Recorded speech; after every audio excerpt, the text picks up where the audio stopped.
O Entender o Direito de hoje vai conversar com o Márcio Roberto Marques. O Márcio, ele é formado em Ciências Contábeis, também em Direito, tem uma longa história como auditor.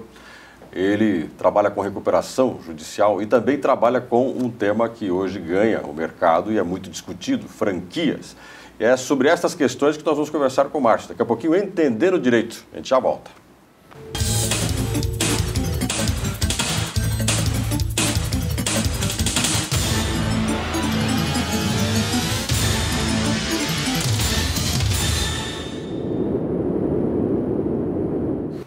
O Entender o Direito de hoje está com o Márcio Roberto Marques. O Márcio é formado em Ciências Contábeis, formado em Direito.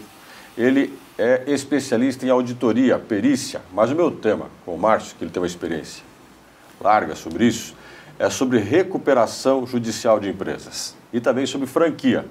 Dois temas que, volta e meia, nos cadernos especializados em economia, você vê os números de um lado, de empresas que procuram a recuperação judicial, que tem aumentado significativamente, e outras empresas que se transformam em franquias. E as franquias têm seu lado bom e seu lado ruim. Márcio, bem-vindo a Entendendo Direito. Muito obrigado, Gilson. Eu agradeço o convite e fico à disposição para ajudar no que for preciso a sociedade, o seu programa. É um grande prazer para mim estar aqui. Bom, eu quero começar conversando contigo sobre recuperação judicial. Sim. As empresas, as grandes empresas principalmente, elas atravessam problemas econômicos, problemas financeiros. Vamos pegar as empresas X de Eike Batista, né? Algumas delas passaram a pedir uma recuperação judicial, tentaram se recuperar, se manter no mercado. Correto. Várias atitudes foram tomadas em relação a essa empresa. Estou pegando essa empresa como a nossa amostra. Sim. Mas a recuperação judicial ocorre com várias empresas de todos os tamanhos, Márcio. Sim.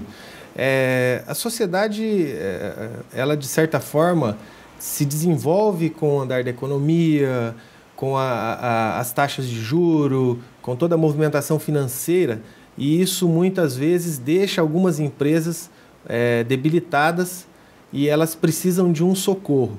Nessa época, por exemplo, isso aumenta muito. Perfeito, perfeito. É uma época que a incidência é muito grande dessa situação. E a empresa, muitas vezes, ela não quer simplesmente fechar e deixar os empregos, todas as pessoas que vivem daquele negócio. E ela tem alguma intenção, tem uma intenção muito grande em recuperar essa empresa. Então, a legislação, ela dá amparo para esse empresário. Só que, obviamente, ele deve preencher alguns requisitos que a lei determina. A Lei 11.101/2005, ela determina alguns pré-requisitos. Quer dizer, não é qualquer um que pode ter recuperação. Não é qualquer um. Ele tem que cumprir aqueles pré-requisitos. Quais são, Márcio? Basicamente são assim, não ter passado por uma recuperação judicial anteriormente, ela deve ter a plena relação, total relação dos credores e algumas outras relacionadas ao âmbito penal também. Não pode número de funcionários, por exemplo, Márcio, isso conta muito a cadeia produtiva que você trabalha? Conta sim, porque normalmente o juiz, ao deferir um pedido de recuperação judicial, ele verifica qual é o impacto daquela empresa dentro do mercado. Se ela tem muitos funcionários, se ela gira bastante a economia. Então, isso é importante. Isso, para o juiz, é um fator decisivo na hora de deferir um pedido de recuperação. Porque ele pode ser indeferido de plano ou ele pode, então, dar andamento onde o juiz defere o pedido de recuperação, onde inicia-se todo o processo de recuperação. A partir dali tem uma sequência legal que deve ser seguida, mas o começo, o juiz é quem verifica e vê se aquela empresa realmente se enquadra naquela situação. Ô, Márcio, uma recuperação judicial, depois que ela é decretada, existe um prazo. A gente fica pensando, quanto tempo uma empresa vai ter de recuperação judicial? Pelo que você coloca, a visão que eu tenho, não sou especialista como você, é de que a empresa passa a ter um tratamento diferenciado. Sim. Eu queria que você explicasse um pouquinho para a gente qual é esse tratamento diferenciado, Sim. Quanto tempo ele dura e qual é a relação que a empresa tem que ter com o Poder Judiciário, com os credores. Perfeito.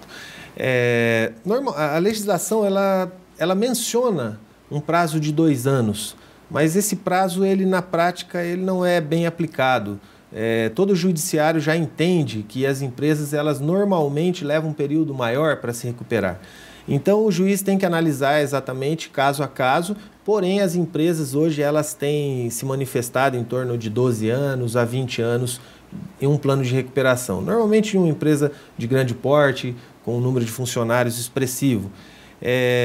A questão do tratamento realmente é um tratamento diferenciado, porque é como se o empresário estivesse dizendo: eu tenho condições de me recuperar, porém eu preciso nesse momento de um socorro.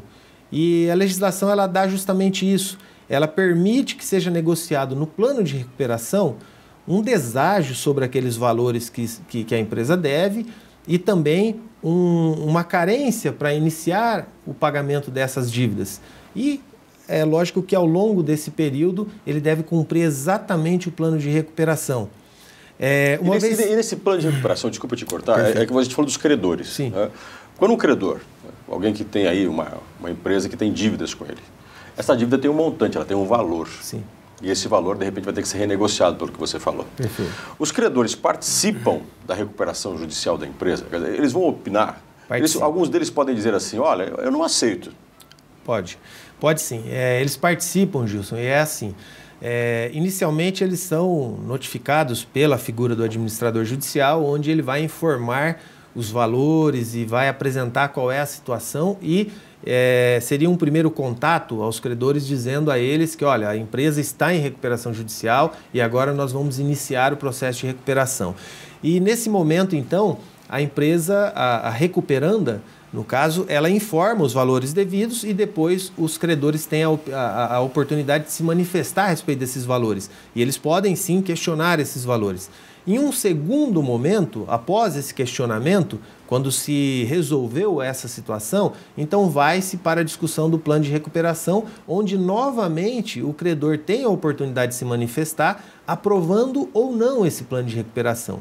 Uma vez que ele concorde com os termos do plano de recuperação, eles vão aprovar e o plano vai começar a ter funcionamento, a ter atividade. Uma vez que a maioria deles não aprove, aí a empresa está sujeita a ser decretada a falência. O juiz pode, então, decretar a falência dela baseado na reprovação do plano de recuperação. Por isso é muito importante a Assembleia de Credores. É nesse momento que todos se manifestam. Mas é óbvio que os credores que realmente entendem um pouco mais dessa situação, eles preferem negociar esse plano de recuperação. Do que pedir a falência. Do que pedir a falência. Porque a falência é como se a empresa fechasse e vamos liquidar o que ela tem. E o que ela tem normalmente não vai ser muito a ponto de cobrir todos os credores. Então ela mata um ponto de geração de receita e vai correr atrás daquilo que sobra. Então não é interessante. O interessante é que a empresa continue faturando, continue tendo movimentação e aí ela gere recursos para pagar. Então esse é o entendimento que normalmente se desenvolve dentro de uma recuperação judicial. Estou conversando com o Márcio Roberto Marques. O Márcio está falando sobre recuperação judicial. Nós vamos voltar a esse assunto no nosso próximo bloco, entendendo um pouquinho mais essa relação de uma empresa que está em recuperação, a relação que ela passa a ter com os credores, como é que ela pode se alimentar no futuro, porque ela precisa se recuperar e para isso ela precisa, às vezes, de injeção de capital, por exemplo. E depois, no nosso último bloco, nós vamos falar de franquias. Daqui a pouquinho, Entendendo Direito, volta.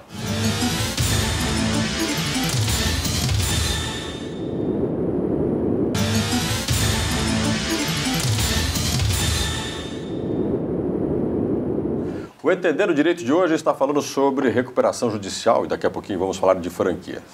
O meu entrevistado, Márcio Roberto Marques. Ele é formado em Ciências Contábeis, formado em Direito, é especialista em perícia, auditoria, mas nossa conversa aqui, né, Márcio, é recuperação judicial, pelo menos nesse bloco. Perfeito. E você colocou, no bloco passado, da importância dos credores de uma empresa que está em recuperação judicial concordarem com o plano de recuperação. Perfeito. Você deixou bem claro que se, de repente, as empresas, uma delas, não concordar, pode decretar falência.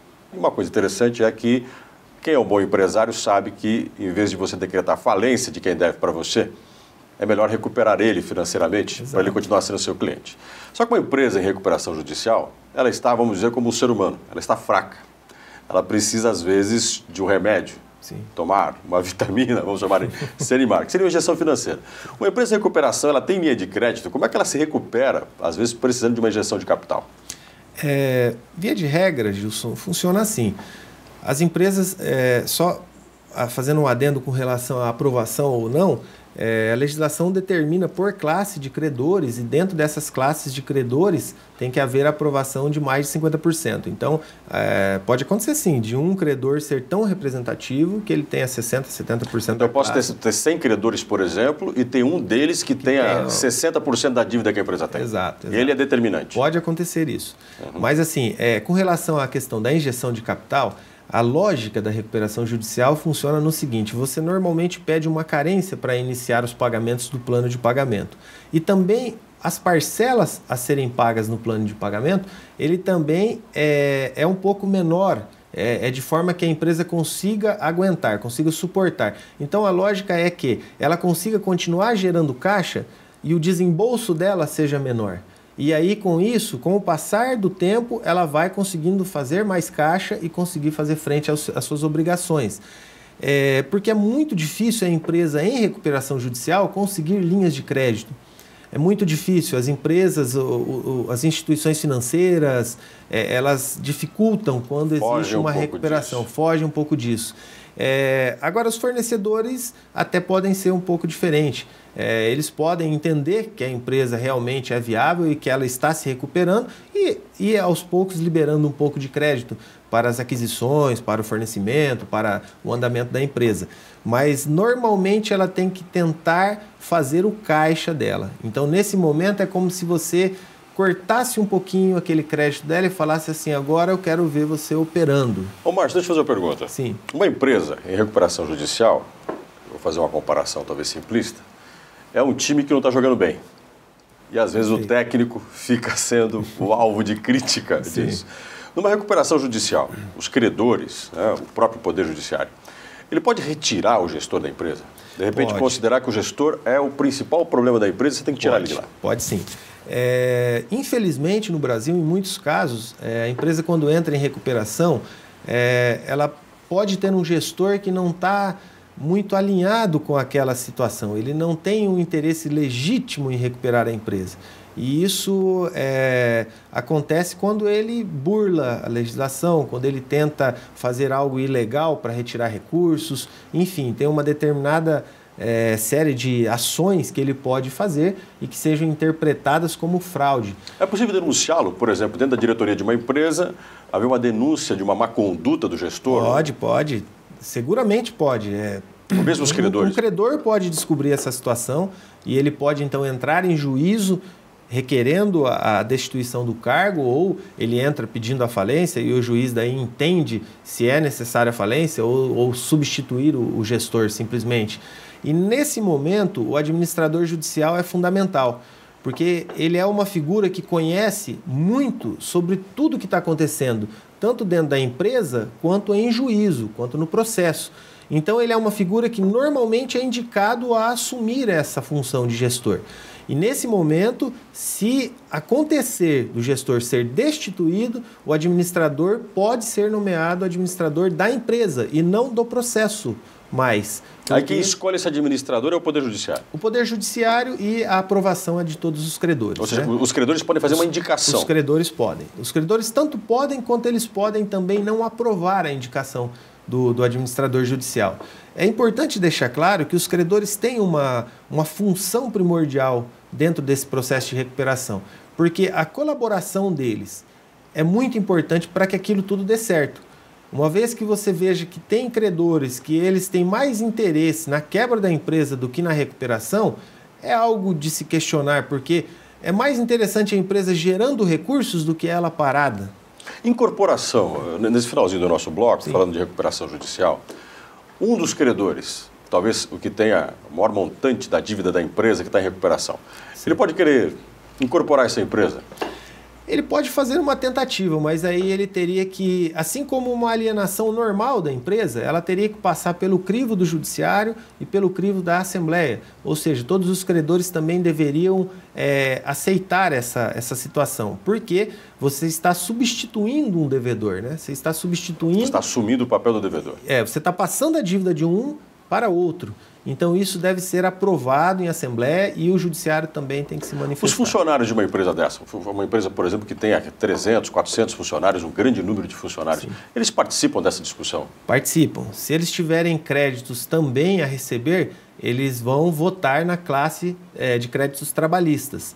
Se eles estiverem em dia, nada vai acontecer com eles, porque eles vão continuar recebendo normalmente. A empresa primeiro deve pagar o salário deles e todas as atividades vitais para então começar a pagar o plano de recuperação. Então, a empresa deve se reestruturar de uma maneira em que ela mostre ao credor, ao juiz, ao administrador, que ela consegue, pagando as atividades rotineiras dela, ela consegue sobrar uma parcela para pagar uma recuperação.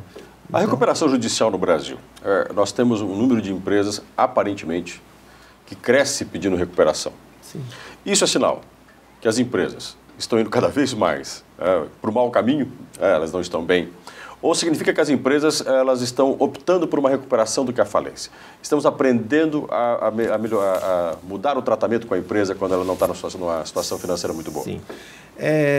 A empresa, ela não necessariamente quando ela entra em recuperação, ela não é uma empresa rentável, porque aí um dia eu deveria conversar com você mais detalhadamente sobre essa questão, mas ela não necessariamente quer dizer isso. Se ela operacionalmente ela gerar resultado, ela é uma empresa viável para a recuperação. O que acontece é que às vezes as empresas elas não têm recursos. Já iniciou o negócio com financiamento e aí aquilo vai comendo aquela empresa. Então, quando você verifica a ação dela, pela atividade e pelo resultado operacional, ela gera um lucro. Mas quando você vai e debita todos os encargos financeiros dos empréstimos, dos financiamentos, ela vai para prejuízo. Então, uma empresa que operacionalmente ela seja rentável, ela seja viável, tenha lucro nessa área operacional, ela já é uma empresa que é interessante fazer a recuperação. E o mercado brasileiro, ele tem explorado bastante essa questão da recuperação judicial, porque ele entende que porque eu vou ficar sofrendo e pagando juros e pagando tudo que me é cobrado, sendo que eu posso utilizar da legislação para fazer essa recuperação da minha empresa. Então, o ponto-chave, eu entendo que está nessa questão do resultado operacional. Se ela consegue ser uma empresa viável, rentável, e que o problema dele é realmente financiamentos, empréstimos, ou seja, é finança, é dinheiro, então ela pode então entender que o negócio é viável e ao longo do tempo ele vai se recuperar. Agora, quando a empresa já operacionalmente não traz resultado, aí fatalmente é melhor fechar. Estou conversando com o Márcio Roberto Marques. Falamos sobre recuperação judicial, mas no nosso último bloco, o nosso assunto é diferente. É franquias. Se falamos de empresas que não estão indo muito bem, nós vamos falar de empresas que estão indo muito bem, obrigado, ao ponto de transformarem a receita de sucesso numa multiplicação. Daqui a pouquinho a gente volta.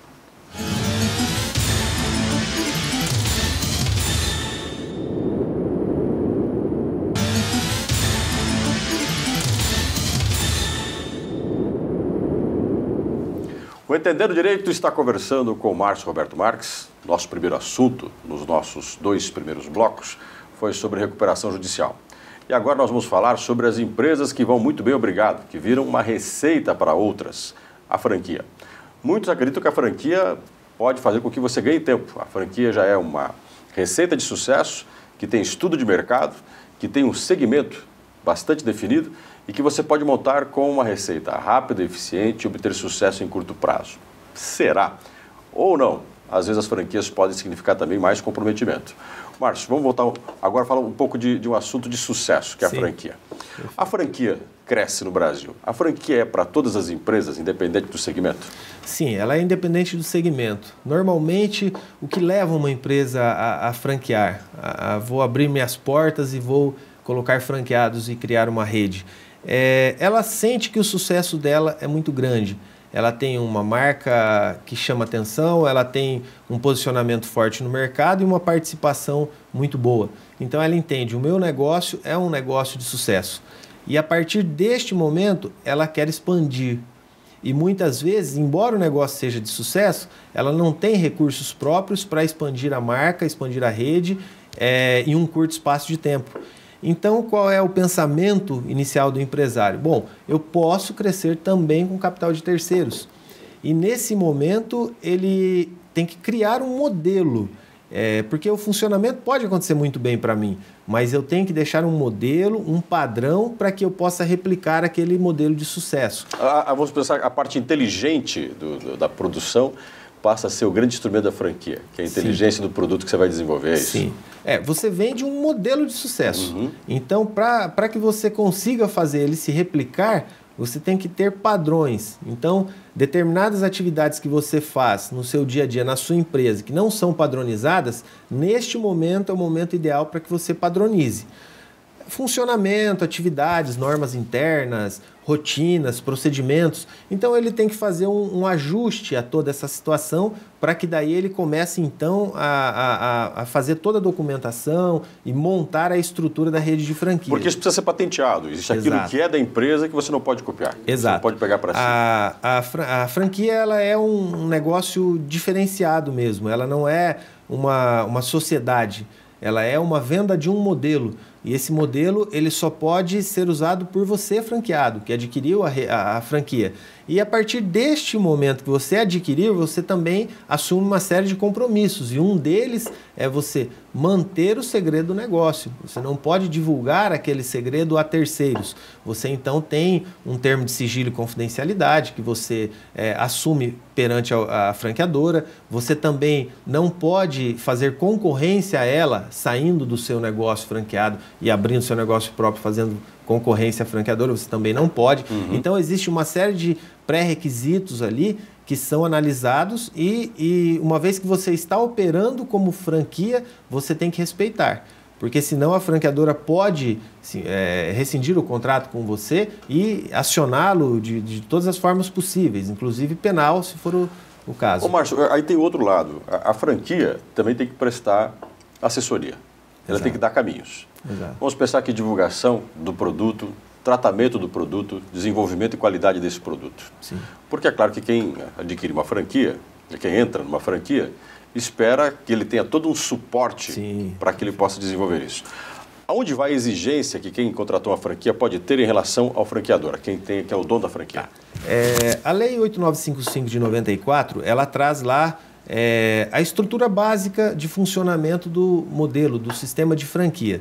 E, obviamente, que lá ela diz que a franqueadora, uma vez que oferta determinados trabalhos ou determinados serviços, ela deve cumprir. Existe uma ferramenta-chave nesse momento, que é a COF, Circular de Oferta de Franquia. Esse documento é apresentado ao proponente, a franqueado, no momento em que ele conhece a rede e que ele está manifestando o interesse em entrar na rede. Neste documento vai estar tudo que a franqueadora oferta e, a partir daquele momento, ela é obrigada a cumprir tudo que está ali. Então, não existe assim um limite exato para dizer a minha rede deve fazer esta consultoria ou aquela. Mas uma vez que eu digo que eu faço esta, eu devo cumprir esta. Ou seja, o que está no papel tem que ser cumprido. Não pode fugir. Então, a circular de oferta de franquia ela é um documento fundamental. Tanto que a legislação ela determina um prazo mínimo, a partir da hora que foi apresentado esse documento ao proponente a franqueado, para que ele assine qualquer outro contrato. Porque logo em seguida vem o pré-contrato de franquia e o contrato de franquia. Antes de assinar esses documentos, a lei determina um prazo, que ele estaria, em tese, estudando o negócio, para saber se realmente é aquilo que ele quer. Então, existe aí um tempo de namoro entre a franquia e o franqueado. Existe. A gente costuma brincar muito com isso. Eu sei que você está louco para namorar. Nós falamos para a franqueadora. Mas aguarde o momento oportuno, porque você está dando o seu sobrenome para aquele franqueado. Então, você tem que cuidar muito bem do seu sobrenome. Então, nesse momento, é um cuidado muito grande. Existem redes de franquias que elas recebem 3.000 pedidos ao mês, 4.000 pedidos ao mês, grandes redes, mas elas filtram desde 30 franqueados, 20 franqueados. Porque não é para qualquer um. Não é para qualquer um. Tem o perfil certo. Exato, exato. Perfil é fundamental, porque não adianta, por exemplo, uma rede de franquias que trabalha no segmento automotivo, ela vender a franquia dela para uma pessoa que simplesmente gosta de carro. Não é só isso. Ele tem que conhecer um pouco de carro, ele tem que gostar um pouquinho do segmento. Não é só gostar, ele tem que conhecer. E aí é onde o filtro acontece e muitos não conseguem entrar numa rede de franquia. Conversei, a conversa poderia se prolongar bem mais. Sim. Tem uma franquia, tem uma série de aspectos que a gente pode...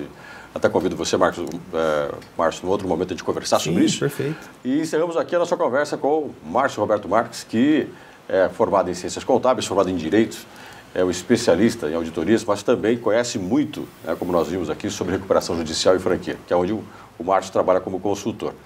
E o Entendendo Direito tem essa função. Aqui um aspecto importante, se você é empresário e quer conhecer melhor as oportunidades de fazer uma recuperação ou uma franquia, o Entendendo Direito de hoje foi especialmente para você. E claro que para todos que querem conhecer um pouco mais sobre manchetes que acontecem nos links de economia dos jornais eletrônicos, quando falam, por exemplo, sobre franquias e recuperações judiciais. Aí você entende um pouco mais o que isso significa com essa conversa que nós tivemos com o Márcio. Márcio, muito obrigado por ter vindo aqui ao Entendendo Direito. Isso, obrigado você, Gilson. E como você disse, poderíamos conversar aqui muito mais tempo. Achei muito boa oportunidade e fico à disposição para novas oportunidades e também para quem precisar dos meus serviços, quem quiser conhecer um pouquinho mais, também fico à disposição. E você pode entrar em contato com o Entendendo Direito, você pode mandar um e-mail para gilson.aguiar@unicesumar.edu.br, dando sugestões, falando um pouco sobre o programa. O Entendendo Direito tem essa função, de dar consciência do que é o seu direito, mas também do que é o seu dever. E dar informações a você para ser um cidadão consciente e se posicionar melhor diante das questões que envolvem você e o seu dia a dia. Até o próximo programa.